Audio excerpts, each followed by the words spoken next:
E aí, gente, tudo bem? Vamos falar mais um pouquinho sobre natação e atividade física. Primeiro, me desculpar um pouquinho, os meus vídeos ficaram um pouquinho mais espaçados nessa época do meu festival. Eu preciso ter uma dedicação muito grande na montagem dele, montagem do balizamento. Depois me cansei muito, depois tive que passar limpo todos os resultados para mandar para as academias convidadas que vieram. Então, acabou me absorvendo dessa vez mais do que de costume e eu estou um pouquinho atrasado, mas estou retomando hoje. Eu queria retomar esses vídeos falando sobre um outro nicho de trabalho, um outro ramo de trabalho muito interessante para o profissional de natação. Se aqueles que me acompanham há algum tempo, se prestar atenção, eu já faço isso de levezinho algumas vezes aqui, né? Professor de natação, quando a gente pensa em professor de natação, a gente pensa naquele sujeito na borda da piscina, mas eu já falei de águas abertas, um indivíduo trabalhar com natação de águas abertas. Eu outro dia falei da importância da hidroginástica na vida do professor de natação, que o professor de natação deve encampar a hidroginástica, que é parente da ginástica, não é parente da natação, a hidroginástica, né? Apesar de ser feita dentro da piscina. Já fiz um vídeo algum tempo atrás, o que esperar da natação, falei da gravidez, falei da natação e gravidez, que é outro campo de trabalho muito interessante. Há professores que se especializam nisso, viu? O professor de natação se especializa em atividades para grávidas, né? Que é uma natação especial, uma natação diferenciada. Gravidez não é doença, mas é um estado diferente que exige certos cuidados, tem todas as suas especificidades. Então, eu já dei essa outra dica. E nessa, nessa vibe, eu queria hoje falar um outro nicho de trabalho, um outro ramo de trabalho muito interessante para o profissional de natação, para aqueles que gostam de piscina, que é a natação para deficientes. Cuidar de deficientes. Pessoas que precisam mais do que ninguém, pessoas que precisam de alguém que cuide deles, pessoas para as quais a natação tem uma função terapêutica assim extraordinária do ponto de vista físico, do ponto de vista emocional, cognitivo, quer dizer, as pessoas que têm deficiência. A natação é uma atividade muito bacana para isso, porque a flutuabilidade que a água dá possibilita para os deficientes fazer movimentos que fora d'água seriam muito difíceis, que eles precisariam de ajuda para tudo, movimentos conduzidos, e eles muitas vezes na água conseguem fazer uns movimentos assim e conseguem, com a sequência das aulas, com a sequência das atividades, atingir objetivos assombrosos, assombrosos. Eu aqui na USP tenho a honra de ter um colega que trabalha com isso, o professor Yudi. Ele trabalha com isso aqui e eu acompanho, porque as aulas dele, as da noite, são encostadas na minha. A minha aula está acabando, o pessoalzinho dele está chegando, já está fazendo aquecimento. Quando o meu pessoal sai da piscina, o dele entra. Então aí eu ainda fico mais um pouquinho, eu converso com ele.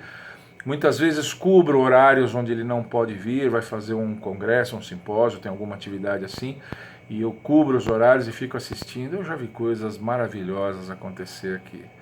Então, a atividade de natação para alunos com deficiência é uma atividade maravilhosa, porque é uma atividade de uma gratificação pessoal e emocional assim inigualável, inigualável.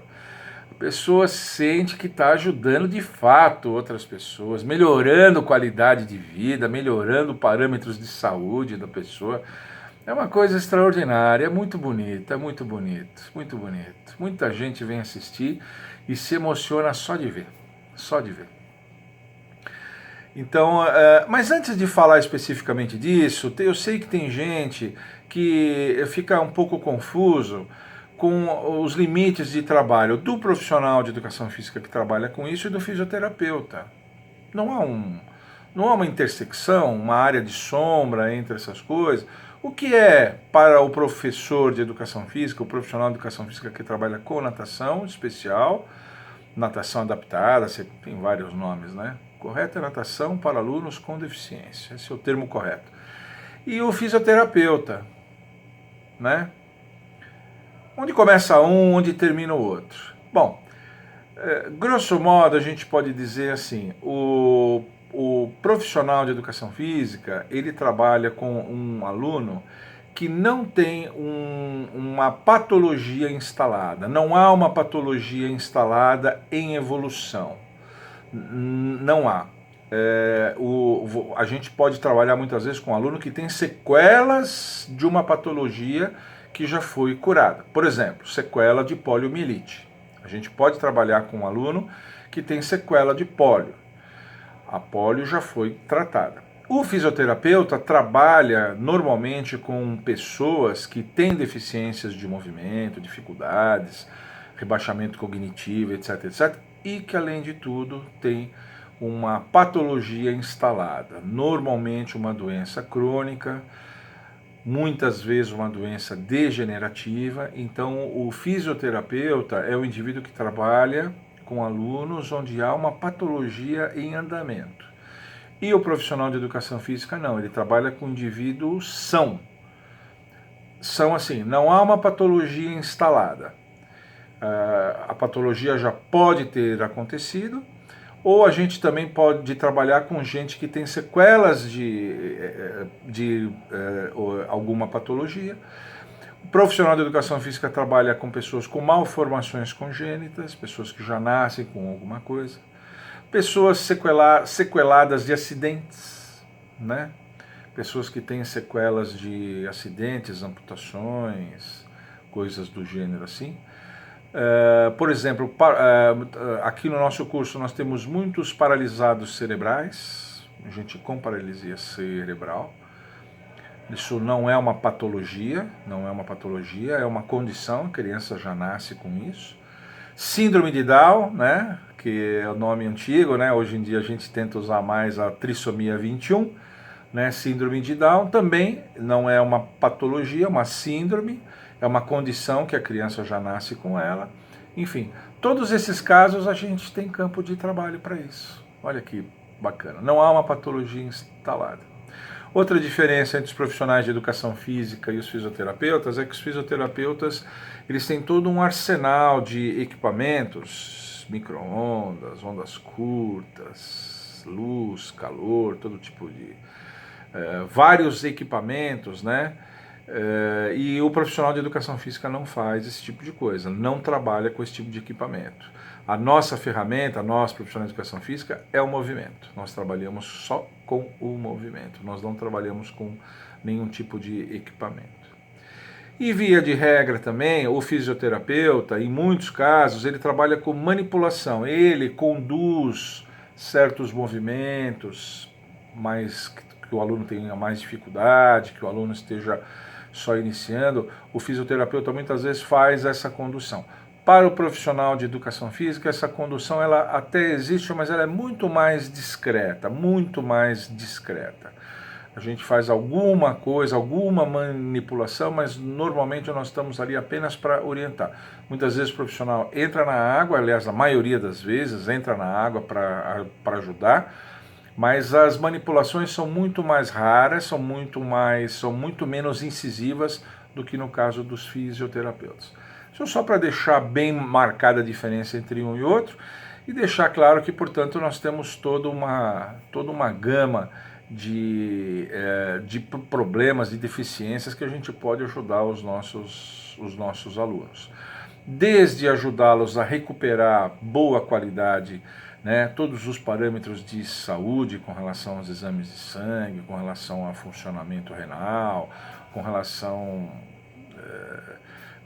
à própria cognição deles, uma série de coisas que a gente pode ajudar, e chegando até casos de profissionais de educação física que trabalham com esporte e deficiência, né? Com atletas, gente que vai competir nas Paralimpíadas, né? Em Jogos Paralímpicos, enfim, chegando até mesmo nisso. Então veja que é um campo enorme, extraordinariamente grande de coisas para serem feitas, e pessoas que a gente vai ajudar e ajudar muito, e exemplos inspiradores, muitos exemplos inspiradores. É uma coisa que É uma coisa que eu fico até embasbacado, assim, porque é muita coisa para ser feita, muito gratificante. O pouco que eu vejo, eu não trabalho com isso, mas o pouco que eu vejo aqui, que eu convivo com esse meu colega, professor Yudi, é um negócio maravilhoso, maravilhoso. O profissional para trabalhar com isso, eu não pesquisei. Eu vou dizer da minha experiência porque eu já tenho contato com esse curso aqui há muitos anos. É um contato relativamente rápido, mas é um contato de muitos anos. E o que eu observo, profissional para trabalhar com isso, o que ele precisa ter? Eu diria, excelentes conhecimentos de anatomia. Menos que excelente não serve. Professor de educação física para trabalhar com alunos com deficiência tem que ter conhecimentos profundos de anatomia, muito além daqueles que a faculdade nos dá. Conhecimentos profundos sobre os problemas, sobre as deficiências com as quais ele trabalha, síndrome de Down, paralisia cerebral, as sequelas, todas as más formações, tipo mielomeningocele, todas as más formações, tudo. Profundo conhecimento. Tem que ser um indivíduo que tenha livros de medicina que fala sobre isso, que gosta de ler, que coleciona artigos a respeito disso, coleciona fotos, coleciona estudos de caso, que é uma coisa que na medicina e na fisioterapia tem muito e na educação física tem muito pouco. Estudos de caso, porque ele pode se apoiar em casos anteriores para desenvolver o seu próprio trabalho, né? Então, profundos conhecimentos sobre as deficiências, é a segunda coisa. Terceira coisa, bons conhecimentos de natação, por incrível que pareça. Não precisa ser um expert em natação. Tem que saber os nados, né? Tem que saber ensinar os nados, tem que ter bom conhecimento de natação, gostar da natação, porque na verdade ele vai combinar as propulsões, as flutuações, os deslizamentos. Ele vai combinar os elementos da natação com as dificuldades que os alunos têm, procurando tirar deles o melhor que eles podem dar, né? Então tem que ter bons conhecimentos de natação, sem dúvida nenhuma. Não no mesmo nível dos conhecimentos de anatomia e das deficiências em si, mas tem que ter bons conhecimentos. E eu separei também duas qualidades mais assim pessoais que o profissional para trabalhar com isso precisa ter. A primeira é força emocional. O cara tem que ser forte emocionalmente, porque vocês forem trabalhar com isso, quem trabalha com isso, enfrenta pessoas, lida com pessoas com vidas muito sofridas, muito difíceis, pessoas que passam por dificuldades enormes, e se a pessoa não tem força emocional, acaba se abatendo, acaba criando um vínculo muito sentimental com o indivíduo, e você tem que ser um ponto de apoio, um ponto forte para ele. Você tem que falar, não, você é capaz de fazer, vamos lá que você é capaz, sim, eu sei que você é capaz. Você tem que ter essa força emocional, você não pode desmilinguir na frente do aluno, você não pode se desmanchar em lágrimas, em pena do aluno, ficar com aquela coisa de ter muita pena do aluno. Não, você tem que ter uma força emocional que não é todo mundo que tem. Não é uma coisa rara, mas não é todo mundo que tem. E a quinta característica que eu pus aqui, uma paciência inesgotável. O adjetivo é inesgotável, porque muitos desses alunos com deficiência são crianças, são jovens, grande maioria deles, grande maioria, tem rebaixamento cognitivo. Então eles vêm conversar, eles vêm falar dos assuntos dele, da forma como eles falam. Às vezes eles falam alto, às vezes eles gritam, às vezes eles falam palavrões, e a gente tem que ter muita paciência para saber conduzir, lidar com esses alunos, né? Além dessa força emocional que eu falei, você tem que ter muita inteligência emocional, não só força, mas inteligência emocional e uma paciência inesgotável para você saber lidar com esses alunos, para cativá-los para a aula. A necessidade de cativar o aluno é a mesma do que para um aluno que não tem deficiência. Você tem que cativar o aluno, que se ele não quiser mais vir, a mãe até força um pouco, Os pais forçam um pouquinho, mas o trabalho vai ficar difícil se ele não quiser vir. Então tem que ter isso, tem que ter essa paciência inesgotável, inesgotável. Mas é um trabalho muito bacana, para quem quiser se sentir útil, não tem coisa melhor, não tem coisa melhor para fazer. A piscina, o ideal é que ela tenha algumas pequenas adaptações. A borda da piscina não pode ser muito alta, o ideal é aquela piscina que tem aquela prainha, né? Tem a borda, e a borda é na mesma altura do nível d'água quase. A água, a superfície da água fica lambendo a borda da piscina, assim. O ideal é isso, porque isso facilita a entrada e a saída dos alunos com deficiência. Com as deficiências menos graves, inclusive, eles podem eles mesmos entrar, alunos cadeirantes, por exemplo. Eles mesmos sentam na borda da piscina, saem da cadeira, sentam na borda, e da borda entram para a água, e na saída da água para a borda, da borda para a cadeira. Então eles mesmos fazem isso.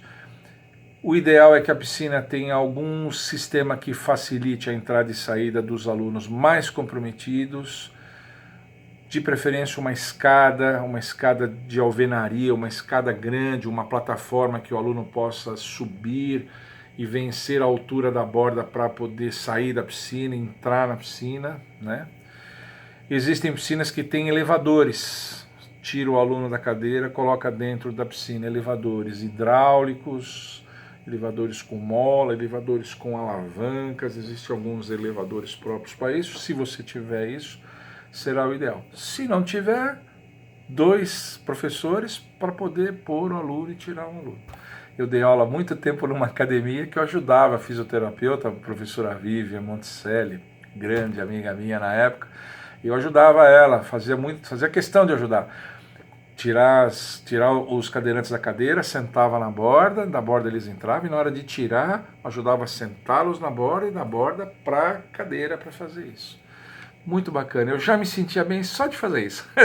Só de colocar na água e tirar da água, eu já achava que eu estava ajudando. Ela era uma fisioterapeuta, fazia hidroterapia lá na academia onde nós trabalhávamos juntos, usava aquele colar cervical inflável, era bacana, era um trabalho muito bonito, eu gostava de ficar vendo. Ficava dando a minha aula de natação e de rabo de olho, eu ficava vendo o trabalho dela, era bacana.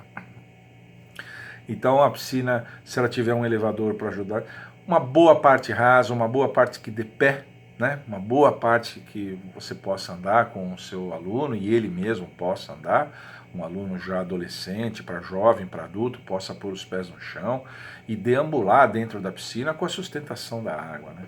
Isso seria a piscina ideal. Rapidamente era isso.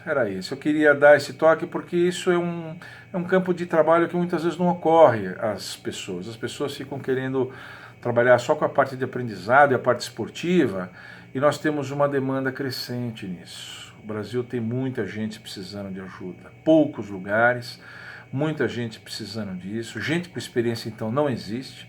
Eu acho que a empregabilidade, eu acredito que a empregabilidade dos profissionais de educação física para trabalhar com esse tipo de público é grande, é grande. Com o tempo, você tendo experiência e tal, você pode ganhar bem, porque se você tiver sucesso, se as pessoas gostarem do seu trabalho, se você fidelizar os alunos no lugar onde você está dando aula, os lugares que oferecem esse tipo de trabalho, você pode até ganhar bem, mas é uma coisa que normalmente não ocorre para as pessoas, né? Então eu fiz questão de fazer esse vídeo para dizer, ó, tem também esse nicho de trabalho para quem gosta de piscina, para quem gosta de água, tem esse tipo de trabalho, que é lindo, é lindo, é lindo. Eu já vi alunos aqui chegarem, para encerrar o vídeo, gente. Eu vi um aluno uma vez, chegou aqui, ele tinha levado um tiro durante um assalto, nome dele eu não vou dizer.